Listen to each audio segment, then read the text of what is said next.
तो hello and welcome प्यारे बच्चों, स्वागत है आप सभी का आज के अपने इस नए लेक्चर के अंदर। और आज के इस लेक्चर में हम बात करने वाले हैं ज्योमेट्रिक प्रोग्रेशन के बारे में, यानी कि जीपी के बारे में। ठीक है, इसके पहले हमने अरिथमेटिक प्रोग्रेशन को पूरी तरीके से खत्म किया और इसके हर एक कॉन्सेप्ट के बारे में आपको अच्छे से समझाया है और क्वेश्चंस भी सॉल्व करवाए हैं। ठीक है, और आज के इस लेक्चर में हम क्या बात करेंगे, जीपी की यानी कि ज्योमेट्रिक प्रोग्रेशन के बारे में बात करेंगे।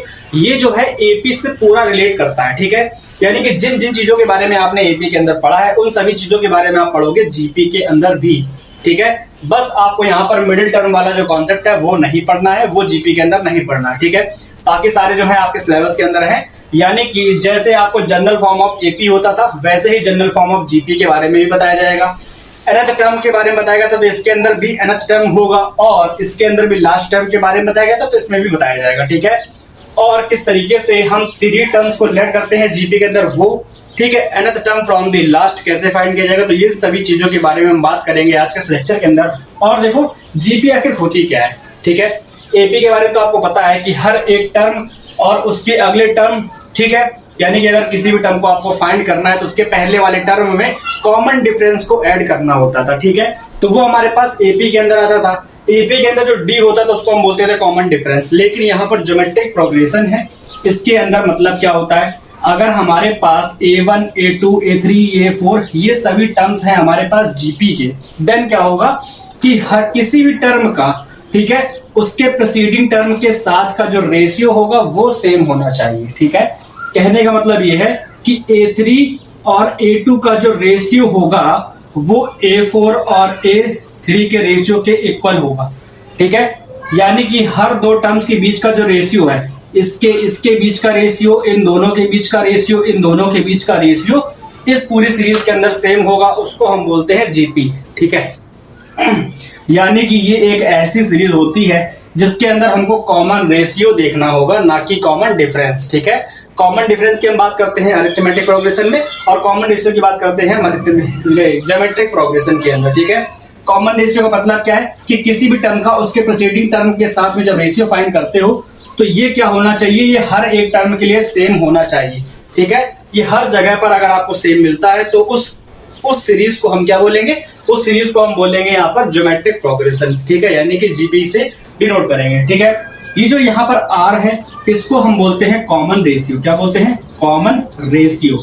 ठीक है, अब कॉमन रेशियो का मतलब क्या है कि हमारे पास जो फर्स्ट टर्म और सेकेंड टर्म का रेशियो है वो इन दोनों के रेशियो के इक्वल होना चाहिए, इन दोनों के रेशियो के भी इक्वल होना चाहिए। ठीक है, तो इसके टर्म्स आखिर क्या होंगे। ठीक है, जैसा कि एपी का जो फर्स्ट टर्म ए होता था वैसे ही हमारे पास ज्योमेट्रिक प्रोग्रेशन का भी जो फर्स्ट टर्म है वो ए ही होगा।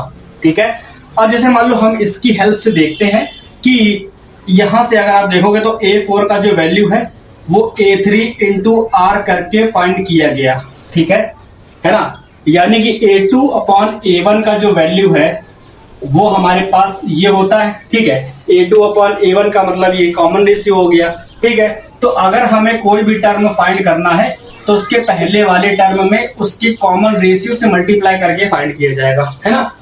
इसके वजह तो हमको यही पता चल रहा है ना, कॉमन रेशियो हमने निकाला यहाँ पर इस तरीके से A2 अपॉन A1 करके कॉमन रेशियो निकाल लिया और यहाँ से अगर सॉल्व करोगे तो A2 is equal to A1 into R आ रहा है। मतलब कि हर अगला टर्म अपने पहले वाले टर्म में कॉमन रेशियो से मल्टीप्लाई करने पर आएगा, है ना।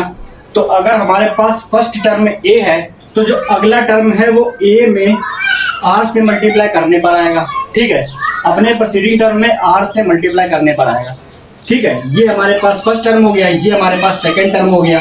अगर हम बात करें इसके थर्ड टर्म की तो वो कैसे आएगा, इस वाले टर्म में एक और R से मल्टीप्लाई करा दो, यानी कि AR स्क्वायर कर देंगे तो ये हमारे पास आ जाएगा इस वाली जीपी का थर्ड टर्म, है ना। इस तरीके से एक और R का मल्टीप्लाई करा दोगे यानी कि AR क्यूब हो जाएगा तो ये हमारे पास मिल जाएगा जीपी का फोर्थ टर्म, है ना। इसका मतलब क्या है, हर अगला टर्म अपने पहले वाले टर्म में कॉमन रेशियो को मल्टीप्लाई करके फाइंड किया जा रहा है। ठीक है, अगर हम इसी तरीके से कह दें अगर आपको nth टर्म फाइंड करना है तो क्या करना पड़ेगा, nth टर्म का मतलब क्या है कि इसके पहले वाले टर्म यानी कि n-1th टर्म, ठीक है, इसमें हमको क्या करना पड़ेगा, R से मल्टीप्लाई करना होगा, है ना। तो देखो एक चीज आप समझोगे यहाँ पर कि जो पहला टर्म है वो A1, ठीक है, दूसरे टर्म में क्या है, A2 में कितने R आ रहे हैं, एक आर है, सिंगल आर है। जैसे यहाँ पर ए के अंदर आप देखते थे कि A2 के अंदर सिर्फ एक डी होता था, A3 के अंदर 2D, A4 के अंदर 3D, A7 के अंदर 6D होता था, A प्लस 6D होता था 7th टर्म के अंदर। अगर हम बात करें 20th टर्म के अंदर तो A प्लस 19D ऐसे लिखते थे ना इसके अंदर एपी में। तो वैसे ही यहाँ पर है क्या कि अगर सेकंड टर्म में बात करोगे तो A इंटू आर है, यानी कि R की पावर 1, ठीक है। थर्ड टर्म के अंदर R की पावर कितनी है, 2 है। फोर्थ टर्म के अंदर R की पावर कितनी है, 3 है। तो nth टर्म के अंदर R की पावर कितनी हो जाएगी, n-1, यानी कि जितना नंबर ऑफ टर्म है उससे एक कम उसकी पावर होगी, ठीक है। ये है हमारे पास nth टर्म का कॉन्सेप्ट जीपी के अंदर, ठीक है। कि ज्योमेट्रिक प्रोग्रेशन के अंदर आपको nth टर्म फाइंड करना है तो सिंपली आपको करना क्या है, अगर हमने कहा कि A17 फाइंड करना है जीपी के अंदर तो A इंटू आर की पावर 16 ये होगा 17th टर्म ऑफ जीपी, ठीक है। अगर हम कहें आपसे कि 18th टर्म फाइंड करना है तो A आर की पावर 17 ये हमारे पास होगा 18th टर्म ऑफ जीपी, ठीक है। तो किसी भी जीपी का जो nth टर्म है वो कैसे फाइंड किया जाता है कि उसके फर्स्ट टर्म में उसकी एक कम पावर, कॉमन रेशियो की एक कम पावर रख दो, हमारे पास आ जाएगा उसका टर्म, ठीक है, nth टर्म आ जाएगा। तो ये हमारे पास nth टर्म का कॉन्सेप्ट है जीपी के अंदर। कॉमन रेशियो कैसे फाइंड किया जाता है, किसी भी टर्म को उसके प्रीसीडिंग टर्म के साथ में डिवाइड करके हम कॉमन रेशियो फाइंड करते हैं। इसका फॉर्मूला होता है R is equal to an+1 upon an, ठीक है। इसकी हेल्प से यानी कि A3 minus A2 A3 upon A2, A4 upon A3, यानी कि कोई भी बड़ा टर्म और उसका प्रीसीडिंग टर्म, इन दोनों का रेशियो ही हमारे पास कॉमन रेशियो होता है, ठीक है। तो एक ये फॉर्मूला है कॉमन रेशियो का, इसको नोट कर सकते हो आप। और nth टर्म यानी कि an का जो फॉर्मूला होगा वो होगा A R की पावर n-1, इसकी हेल्प से आप nth टर्म फाइंड कर सकते हो। एक ये फॉर्मूला, इसको नोट कर लो, ठीक है। तो जीपी के अंदर दो चीजें आपने जान ली कि जीपी होती क्या है। ज्योमेट्रिक प्रोग्रेशन एक ऐसी सीरीज है जिसमें क्या होता है कि सभी टर्म्स के बीच में कॉमन रेशियो क्या होगा, सेम होगा, ठीक है। सभी टर्म्स के बीच में कॉमन रेशियो सेम होगा, ठीक है। उसको हम बोलते हैं ज्योमेट्रिक प्रोग्रेशन। और कॉमन रेशियो फाइंड कैसे किया जाता है, किसी भी टर्म को उसके प्रीसीडिंग टर्म के साथ डिवाइड करके कॉमन रेशियो फाइंड किया जाता है। और nth टर्म कैसे फाइंड किया जाता है, देखो हमने यहाँ पर आपको बताया, ठीक है, कि जो नंबर ऑफ टर्म होगा, ठीक है, उसमें हम r की उससे एक कम पावर लेंगे, ठीक है। फर्स्ट टर्म यानी कि A इंटू आर की पावर n-1 इस फॉर्म में हम फाइंड करते हैं जीपी का कोई भी nth टर्म, ठीक है। तो ये हमारे पास आ गया nth टर्म का concept. General form of GP आपके सामने लिखी है, यही होती है ना।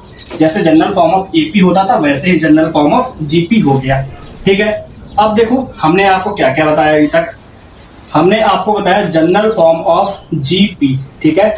जीपी मतलब क्या, देखो जैसे हमारे पास एक 3 है, एक हम आपके सामने जीपी लिख रहे हैं, यानी कि सीरीज लिख रहे हैं, आपको बताना है कि क्या वो जीपी है कि नहीं है। 3, 6, 9, 12, 15 ये हमने एक सीरीज लिखी है आपके सामने, ठीक है।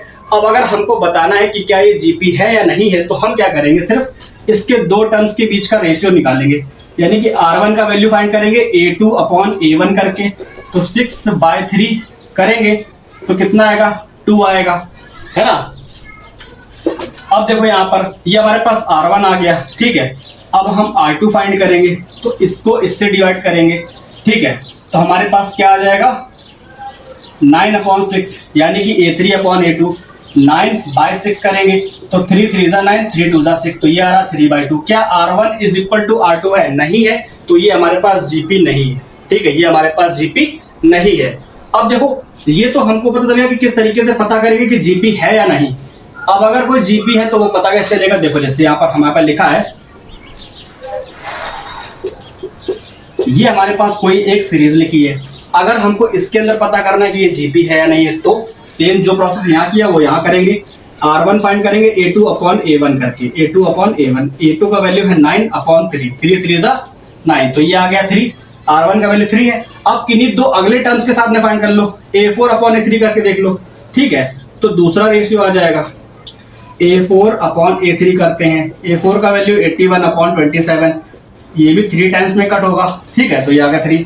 क्योंकि रेशियो जो है वो इसके बीच में भी सेम है, यहाँ पर भी सेम है, और इनको डिवाइड करोगे तब भी सेम है, ठीक है। तो सभी टर्म्स के बीच का जो रेशियो है वो सेम है, इसका मतलब है जो सीरीज हमारे सामने लिखी हुई है ये क्या है, ये हमारे पास ज्योमेट्रिक प्रोग्रेशन है, जीपी है, ठीक है। और अगर हम आपसे कहते हैं कि इसी सीरीज का 17th टर्म फाइंड करो, ठीक है, क्या फाइंड करो, 17th टर्म, तो हमने कॉमन रेशियो तो निकाल लिया, 3 आ गया। ये हमारे पास फर्स्ट टर्म है, यानी कि a जो है हमारे पास वो भी यहाँ पर क्या है, 3 है, ठीक है, और जो r का वैल्यू वो भी 3 है। तो 17th टर्म को निकालने का फॉर्मूला क्या है, a इंटू आर की पावर ये, यानी कि 17 माइनस 1, जो यहाँ पर लिखा है उससे एक कम 16, ठीक है, a इंटू आर की पावर 16, a का वैल्यू 3 है, r का वैल्यू 3 है, ठीक है, तो 3 इंटू 3 की पावर 16, तो ये क्या हो जाएगा 3 की पावर 1 और ये 16 हो जाएगा 3 की पावर 17। ये हमारे पास आंसर है इस वाले क्वेश्चन का। समझे आप लोग? इस तरीके से nth टर्म फाइंड किया जाएगा किसी भी जीपी के अंदर, है ना।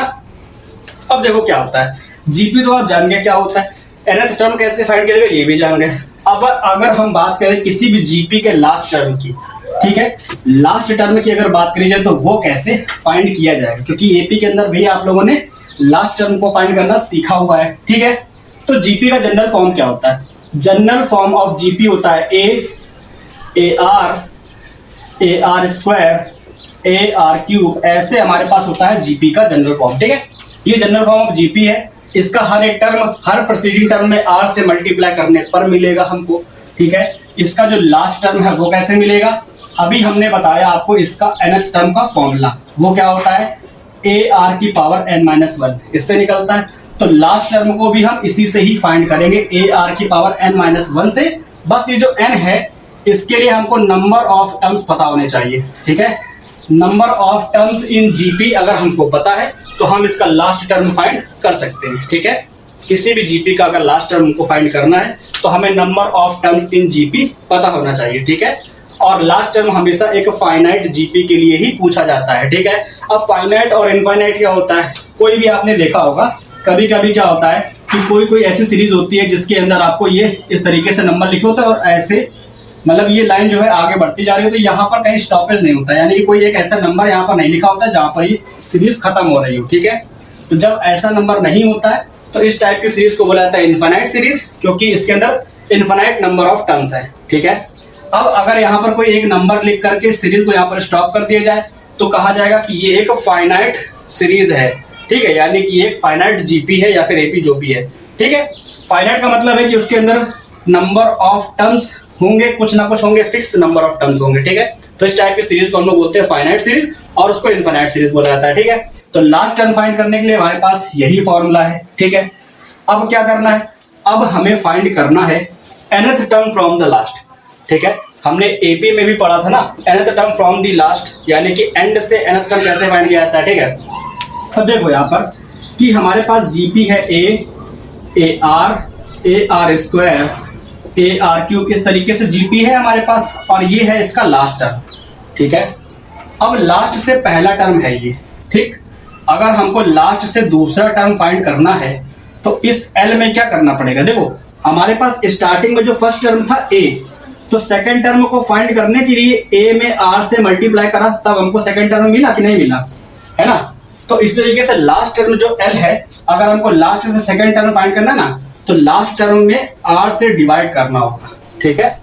सेकंड टर्म लास्ट से सेकंड टर्म फाइंड करना है तो लास्ट टर्म में एक बार आर को डिवाइड करना पड़ेगा। अगर लास्ट से हमको थर्ड टर्म चाहिए देन क्या करेंगे, देन यहाँ पर एल में एक और आर, मतलब इसके पहले वाले टर्म में एक आर और डिवाइड कर देंगे। अगर एल अपॉन आर में एक और आर से डिवाइड करोगे तो ये एल आर स्क्वायर हो जाएगा, ठीक है।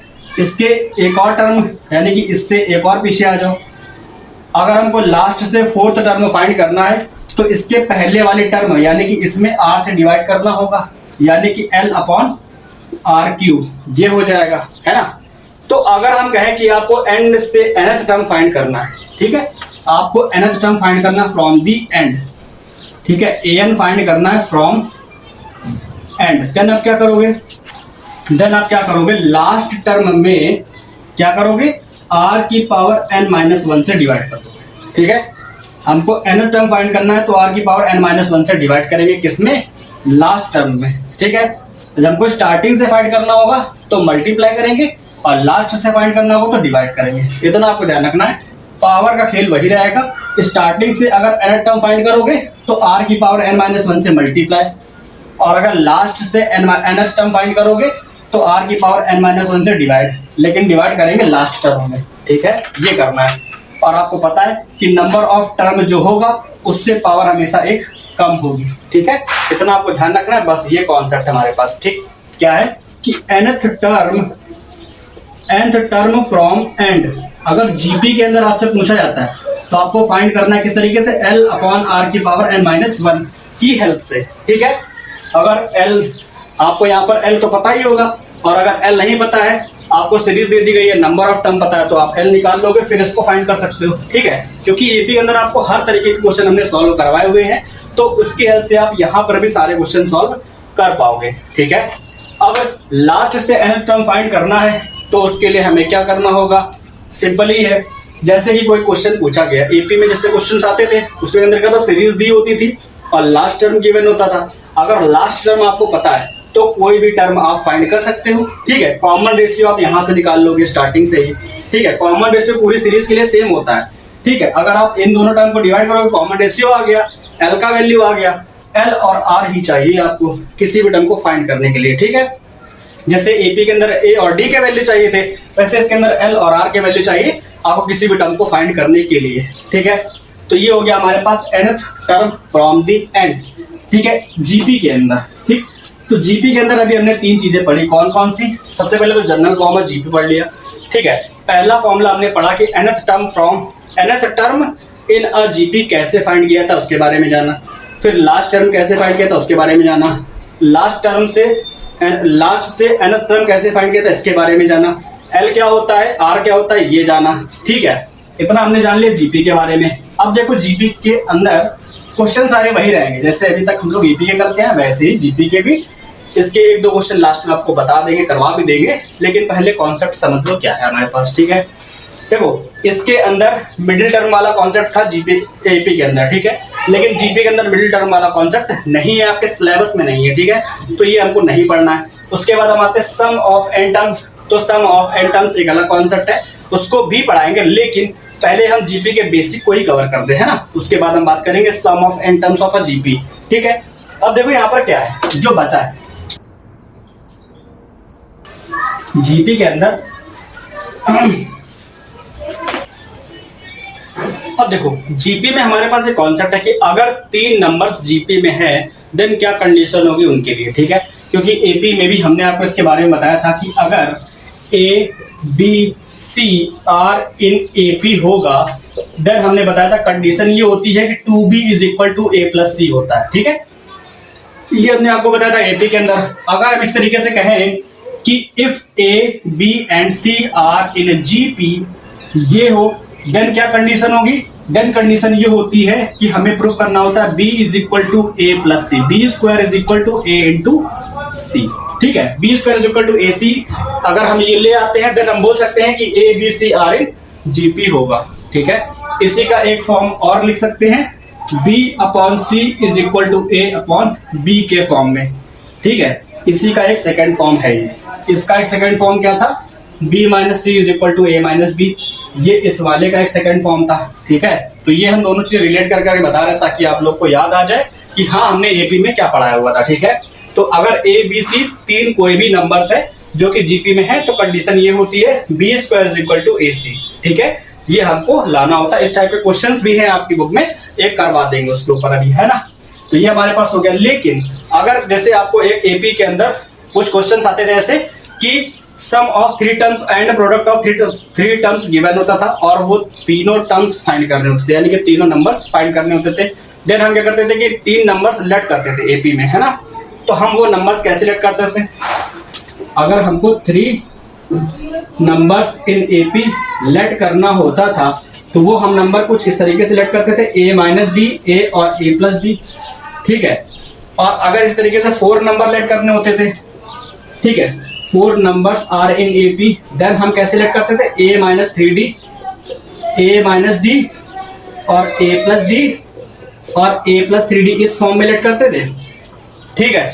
और अगर ऐसे ही हमको 5 टर्म्स लेट करने होंगे देन क्या करते थे हम लोग, देन हम ये करते थे कि 5 terms are in AP, A minus 2d फिर ए माइनस डी, ये सेकंड हो जाएगा, थर्ड होगा ए और फोर्थ होता है ए प्लस डी, फिफ्थ होता था ए प्लस 2d, ठीक है। तो ऐसे हम 5 टर्म्स लेट करते थे जो हमारे एपी में होंगे, ठीक है। ये हमने क्यों बताया, ये हमने इसलिए बताया ताकि आप इससे रिलेट कर सको जो जीपी में होंगे, ठीक है। अगर इस तरीके से हमसे कहा जाए 3 टर्म्स इन जीपी लेट करो, 4 terms in GP, 5 terms in GP let करना है, देन क्या होगा, देन हमारे पास कंडीशन यही सेम रहेगी। बस यहाँ पर क्या था कि प्लस माइनस में चीजें मिली थी, यहाँ पर आपको मल्टीप्लाई और डिवाइड में मिलेंगी, ठीक है। अगर आपसे कहा जाए लेट करो 3 टर्म्स या फिर नंबर्स, 3 नंबर्स इन जीपी, ठीक है, देन आप क्या करोगे, हमको वो नंबर इस तरीके से लेट करने होंगे a अपॉन आर, a और a इंटू आर, ठीक है। ये हमारे पास 3 टर्म्स हो जाएंगे, इनका जब प्रोडक्ट दिया जाएगा ना तो आराम से सॉल्व हो जाएगा और आराम से हम लोग नंबर्स फाइंड कर पाएंगे, ठीक है।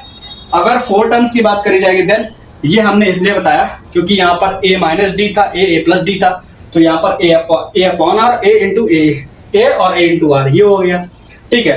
अगर 4 टर्म्स के बारे में बात करी जाएगी कि 4 numbers are in GP find करो, लेट कैसे करे जाएंगे, तो वो लेट ऐसे करे जाएंगे कि a upon R cube, let समझ पा रहे हो, यहाँ पर a माइनस 3d था तो यहाँ पर a अपॉन आर क्यूब है, दूसरा हो जाएगा a अपॉन आर क्योंकि यहाँ पर a माइनस डी था, ठीक है, तीसरा हो जाएगा a इंटू आर और चौथा हो जाएगा a आर क्यूब, ठीक है। थोड़ा सा रिलेट कर पा रहे हो मेरे ख्याल से कि जब इसके 4 टर्म्स लेट किए जाते हैं तो वहां पर 3d और फिर d रखते थे, यहाँ पर a अपॉन आर क्यूब और a अपॉन आर रख रहे हैं, ठीक है। 2 डिवाइड में 2 मल्टीप्लाई में, ठीक है। अगर 5 टर्म्स इन जीपी की बात करी जाएगी, 5 टर्म्स इन जीपी, तो वो कैसे हम लोग लेट करेंगे, तो उसको लेट करने के लिए क्या करेंगे, a अपॉन आर स्क्वायर, ठीक है, a अपॉन आर फिर a, ठीक है, उसके बाद a आर और फिर आएगा a आर स्क्वायर, ठीक है। इस तरीके से हमें नंबर्स लेट करने होंगे जब कभी भी जीपी के अंदर बात करी जाएगी कि कोई भी 5 नंबर्स लेट करने और उनको फाइंड करना होगा, तो क्वेश्चन जिस टाइप के आएंगे, क्योंकि आपने इस तरह के क्वेश्चन एपी के अंदर पढ़ रखे हैं, ठीक है, एपी के अंदर काफी सारे क्वेश्चन करे होंगे, हमने आपको एक्सरसाइज भी सॉल्व करवाई है, एक्सरसाइज 9.2 जो हमने सॉल्व करते हैं आप उसको जाकर के देख लेना, उसके अंदर काफी सारे क्वेश्चन ऐसे मिले थे लास्ट के अंदर जिनके अंदर हमको ये वाले मतलब इस तरीके से नंबर सिलेक्ट करने पड़े थे, ठीक है। तो वही सेम चीज आपको जीपी के अंदर भी मिलेगी, आगे चल के हम इसके क्वेश्चंस कराएंगे जिसके अंदर आपको ये सारे कॉन्सेप्ट अप्लाई होते हुए दिखेंगे, ठीक है। तो एपी के बारे में तो हमने सब कुछ बता रखा है आप लोगों को, ठीक है। हमने बात करी है यार जीपी के बारे में, तो जीपी के अंदर हमने अभी तक क्या क्या पढ़ा वो देखो, ठीक है। एक बार हम सारे कॉन्सेप्ट आपके सामने लिख दे रहे हैं। पहली बात तो ये लास्ट का कॉन्सेप्ट यही पे लिखा है कि अगर 3 नंबर्स आर इन जीपी होगा तो कंडीशन ये है B square is equal to A C, ठीक है। और अगर 3 नंबर सेलेक्ट करने हैं, 4 नंबर सेलेक्ट करने हैं, 5 नंबर सेलेक्ट करने हैं जीपी के अंदर, वो कुछ इस तरीके से है। जनरल फॉर्म ऑफ जीपी क्या होता है, वो होता है A R square A R cube की फॉर्म में, ठीक है। अगर किसी जीपी का nth टर्म फाइंड करना है तो उसको फाइंड करने का फॉर्मूला होता है ए आर की पावर n-1, ठीक है। ये क्या है, nth टर्म फाइंड करने का फॉर्मूला किसी भी जीपी के अंदर। लास्ट टर्म को फाइंड करने का फॉर्मूला भी यही होता है, बस यहाँ पर जो n होता है वो होता है number of terms in GP, ठीक है। ये हमारे पास हो गया l का वैल्यू, ठीक है। उसके बाद हम बात करते हैं nth term from the last, ठीक है, nth टर्म फ्रॉम एंड। ये किसकी बात कर रहे हैं, ये हम बात कर रहे हैं जीपी के अंदर। तो जब कभी भी and term from the and बात करी जाएगी तो जो लास्ट टर्म होता है उसको हम लोग r की पावर n-1 से डिवाइड कर देते हैं, ठीक है। तो हमको nth टर्म मिल जाएगा फ्रॉम दी एंड, ठीक। ये चीजें हमने जान ली। उसके बाद हमने क्या बताया आपको, उसके बाद हमने ये दोनों कंडीशन बताया आपको, है ना। तो इतना ही कॉन्सेप्ट हमारे पास जीपी के स्टार्टिंग के अंदर, जीपी के बेसिक के अंदर, ठीक है। अब हम क्या करेंगे, जीपी के 1-2 क्वेश्चन करा देते हैं आपको। ये कॉन्सेप्ट मेरे ख्याल से आपको समझ में आ गया होगा क्योंकि आप लोग एपी पढ़ चुके हो, इसलिए आपको जीपी के बारे में भी समझ में आ गया होगा, ठीक है। चलिए अब कुछ क्वेश्चन कर लेते हैं जिसके अंदर ये सारे कॉन्सेप्ट हम क्या करेंगे, अप्लाई करके देखेंगे, ठीक है। चलिए आते हैं फटाफट से 1-2 क्वेश्चन सॉल्व कर लेते हैं ज्योमेट्रिक प्रोग्रेशन के अंदर। और ये वाला टॉपिक सिर्फ और सिर्फ आईसीएसई के अंदर ही है, सीबीएसई और यूपी के अंदर ये वाला टॉपिक है ही नहीं। तो देखो क्वेश्चन है हमारे पास कुछ इस तरीके का, ठीक है। ये हमारे पास पहला क्वेश्चन है। देखो इसके अंदर क्या है, पूछा गया है find the 20th term and the nth term of the list of the number this, ठीक है। ये हमें एक सीरीज गिवन है और हमें इसके अंदर 20th टर्म और nth टर्म बताना है, ठीक है। यानी कि A20 बताना है और an का वैल्यू बताना है, क्या आएगा, ठीक है। अब अगर इस सीरीज को आप ध्यान से देखो तो इसके अंदर आपको फर्स्ट टर्म मिलेगा क्या, 5/2, ये मिल जाएगा फर्स्ट टर्म, ठीक है। और जो कॉमन रेशियो है वो कैसे फाइंड करोगे, इसको इससे डिवाइड करके, यानी कि 5/4 को 5/2 से डिवाइड करके हम फाइंड कर पाएंगे, ठीक है। तो ये कैसे फाइंड किया जाता है, 5/4, और जब इसको ऊपर से मल्टीप्लाई कराओगे ना तो ये 2/5 हो जाएगा, ऐसे हो जाएगा, ठीक है। तो ये 5 से 5 कैंसिल, 2 1 2, 2 2 4, तो ये आ गया 1/2। तो कॉमन रेशियो का वैल्यू क्या आ गया, 1/2 आ गया, ठीक। अब अगर हमको 20th टर्म फाइंड करना है तो सबसे पहले आपको पता है कि nth टर्म का फॉर्मूला क्या होता है, AR की पावर n-1 ये होता है, ठीक। तो फर्स्ट टर्म हमारे पास क्या है, A का वैल्यू है 5/2, तो ये हो गया 5/2, ठीक है, इंटू R की पावर n-1, तो R का वैल्यू क्या है 1/2 है, ठीक है, और पावर क्या हो गई n-1 हो गई, ठीक है। क्योंकि यहां पर भी एक 1/2 है तो इसको अंदर भेज देंगे, तो ये 5 बाहर रहेगा, 1/2 की पावर यहाँ पर क्या है 1 है। अगर हम इस तरीके से लिखें तो 1/2 लिखा है, और यहाँ पर 1/2 की पावर n-1 लिखा है, ठीक है। तो यहाँ पर 1/2 की पावर क्या है 1 है। जब दोनों को ऐड कर देंगे, यानी कि दोनों मल्टीप्लाई में ना पावर ऐड हो जाएगी, यानी कि 1/2 की पावर 1 और प्लस n-1 ऐसे हो जाएगा। तो ये 1 से 1 कैंसिल, ये आ जाएगा 5 इंटू 1/2 की पावर n, ये हमारे पास आ गया इसका nth टर्म, ठीक है। ये तो वैल्यू आ गया nth टर्म की। अब हमको फाइंड करना है 20th टर्म। 20th टर्म कैसे फाइंड करोगे, 20th टर्म यानी कि A20, तो ये हो जाएगा AR की पावर 19, ये हो जाएगा AR की पावर 19 हो जाएगा। हमारे पास जो A का वैल्यू है वो है 5/2, R का वैल्यू 1/2, ठीक है। तो ये हो गया 5/2 और ये हो गया 1/2 की पावर 19 हो गया। ये 5 लिखा है तो 5 को ऐसे लिख देंगे, इसके साथ में जो 1/2 है उसको ऐसे लिख देंगे, तो 1/2 की पावर 1, ठीक है, और ये लिखा है 1/2 की पावर 19, ठीक है। तो 1/2 की पावर 1 और 1/2 की पावर 19 ऐड हो जाएगा, तो ये हमारे पास क्या आ जाएगा 5 इंटू 1/2 की पावर 1 प्लस 19 यानी कि 20, ये हमारे पास आंसर इसके nth टर्म का, ठीक है। इस तरीके से फाइंड किया जाएगा किसी भी जीपी के अंदर nth टर्म का वैल्यू, ठीक है। एक दो क्वेश्चन और देख लो क्या है हमारे पास, ठीक है। इस तरीके के क्वेश्चन बेसिक वाले तो आप लोग कर सकते हो, है ना, इस तरीके से किए जाएंगे। तो अब हम बात करते हैं दूसरे टाइप के क्वेश्चंस की, वो क्या है। अब देखो सेकंड क्वेश्चन हमारे पास कुछ तरीके का है, ठीक है। यहाँ पर क्या क्या गया है, यहाँ पर कहा गया है if the fourth term of a GP is 16 and the seventh term is 128, find a and r, यानी कि फर्स्ट टर्म और कॉमन रेशियो का वैल्यू पूछा गया है, ठीक है। तो देखो हमको गिवन क्या है, हमको गिवन यहाँ पर फोर्थ टर्म यानी कि A4 का जो वैल्यू है वो हमारे पास है 16, सबसे पहले तो ये गिवन है। तो हमें पता है कि an का फॉर्मूला क्या होता है, ये होता है AR की पावर n-1, तो A4 का मतलब क्या है कि AR की पावर 3 हमको गिवन है 16, ये होगा इक्वेशन 4। एंड और हमको क्या गिवन है, यहाँ पर सेवेंथ टर्म का वैल्यू 128 है, यानी कि A7 इज इक्वल टू 128 है। तो इसकी हेल्प से हम लिख पाएंगे AR की पावर 6 इज इक्वल टू 128, ये लिखेंगे इक्वेशन सेकंड, ठीक है। और इसको क्या करना पड़ेगा, डिवाइड करना पड़ेगा। तो equation second divided by first करेंगे तो AR की पावर 6 और ये इसके अपॉन में आ जाएगा AR की power 3 is equal to 128 upon 16, 128 upon 16 ये हो जाएगा 6, ठीक है। तो A से A कैंसिल, R की पावर 3 से R की पावर 3 कैंसिल, 3 पावर बचेगी, 16 8 जा 128 होता है, ठीक है। तो यहाँ पर क्या आ जाएगा, R की पावर 3 इज इक्वल टू 8 आ जाएगा, ठीक है। और हमें पता है 8 को हम क्या लिख सकते हैं, 8 को हम लिख सकते हैं 2 का क्यूब, तो पावर से पावर कैंसिल, R का वैल्यू क्या आ गया 2 आ गया। कॉमन रेशियो हमको पता चल गया, इसको उठा के इन दोनों में से किसी भी इक्वेशन में पुट कर देंगे तो हमको फर्स्ट टर्म मिल जाएगा, ठीक है। तो यहाँ लिख देंगे from equation first, equation first क्या है ये है, तो AR cube is equal to 16, यही तो है।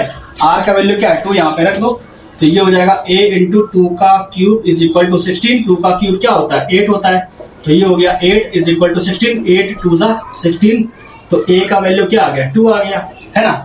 हमें मिल गया A का वैल्यू, कॉमन रेशियो मिल गया, फर्स्ट टर्म और कॉमन रेशियो मिल गया, यही हमसे पूछा गया था, ठीक है। इस तरीके से क्वेश्चन किए जाएंगे और ये वाला क्वेश्चन जो है बोर्ड एग्जाम में पूछा भी गया है, ठीक है। तो इस तरीके से होगा हमारे पास अगर कोई क्वेश्चन आता है तो, ठीक। अब 3 टर्म्स वाला क्वेश्चन करा देते हैं आप लोगों को, ठीक है। इसके अंदर देखो किस तरीके से क्वेश्चन पूछा गया है, तो इसको हटाते हैं यहाँ से। मेरे ख्याल से वाला क्वेश्चन आप लोगों को समझ में आया होगा। चलिए अब आते हैं एक और अच्छा सा क्वेश्चन कर लेते हैं, ठीक है। तो ये हमारे पास देखो एक और क्वेश्चन है, ये वाला क्वेश्चन क्या है, एक थोड़ा सा अच्छा क्वेश्चन है। कहा गया है कि अगर A B C D are in GP हो देन हम बताओ कि ये तीनों नंबर्स भी जीपी के अंदर है, ये हमको प्रूव करके लाना है। ठीक है, तो इसके बारे में अभी हमने आपको थोड़ा सा कॉन्सेप्ट बताया था कि अगर कोई भी 3 नंबर्स हमारे जीपी के अंदर है तो कंडीशन क्या होती है कि B square is equal to A plus C prove करना, ए इंटू सी प्रूव करना है। ठीक है, अगर A B C in GP हो देन, ठीक है, ये कॉन्सेप्ट अभी थोड़ी देर पहले हमने आपको बताया। ठीक है, तो इसी का यूज करना है हमको यहाँ पर। ये हमारे लिए बी है, ये ए है और ये सी है, तो B square is equal to A into C लेकर के आना है, ये हमको प्रूव करना है। अगर हमने ये प्रूव कर लिया तो हम कह सकते हैं कि ये तीनों नंबर्स जीपी के अंदर हैं। ठीक है, और ये प्रूव करने के लिए हमें यहाँ पर एक चीज दिया गया है कि A B C D are in GP होगा। ठीक है, ए बी सी डी, ए तो हमारा फर्स्ट टर्म हो गया। ठीक है, अब इसको सोल्यूशन करोगे तो लिखोगे क्या यहाँ पर, क्योंकि गिवन है A B C D in GP, ये जो है जीपी के अंदर है, तो जो बी का वैल्यू होगा वो कैसे आएगा, वो आएगा ए इंटू आर करके। ठीक है, ए तो हमारे पास फर्स्ट टर्म है, बी आएगा ए इंटू आर करके, जो सी आएगा वो ए आर स्क्वायर करके आएगा और जो डी आएगा वो ए आर क्यूब करके आएगा। ठीक है, आएगा, तो बी सी डी के वैल्यू मिल गए क्योंकि ए हमारा फर्स्ट टर्म है इसलिए। ठीक है, अब हमें पता करना इन तीनों के लिए कि ये जीपी में है या नहीं है। उसके लिए हमें क्या करना पड़ेगा, b प्लस सी का स्क्वायर फाइंड करना पड़ेगा। ठीक है, तो we have to prove that b plus C का जो स्क्वायर है वो इसके और इसके प्रोडक्ट के इक्वल है, यानी कि a plus B into C plus D के इक्वल है। हमें ये प्रूव करना होगा। अगर हम इसका लेफ्ट हैंड साइड इसके राइट हैंड साइड के इक्वल ले आते हैं तो हम बता सकते हैं कि ये तीनों जीपी में है, अदरवाइज नहीं है। ठीक है, तो जो इसका लेफ्ट हैंड साइड है वो क्या है, वो है b प्लस सी का स्क्वायर।